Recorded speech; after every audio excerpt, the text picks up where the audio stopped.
సీతాకాంత్ అయితే వాళ్ళ అమ్మ దగ్గరికి వెళ్ళి ఇలా అంటూ ఉంటాడు. అమ్మ, రామలక్ష్మి తరపున నేను సారీ చెప్తున్నాను, నన్ను క్షమించమ్మా అని చెప్పి అంటూ ఉంటాడు. అది విని శ్రీలత అయితే, అయ్యో నువ్వు నాకు సారీ చెప్పడం ఏంటి నాన్న, నువ్వు నాకు సారీ చెప్పకు, మనిద్దరి మధ్య అలాంటి ఏ మాటలే రాకూడదు.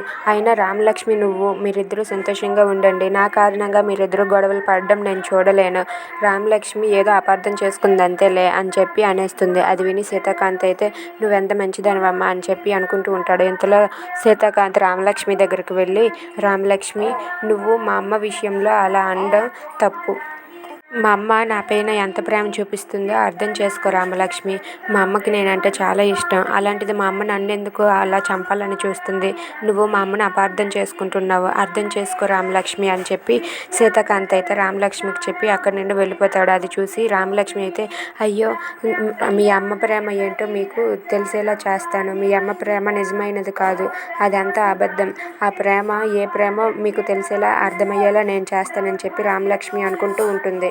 If you like this video, please subscribe.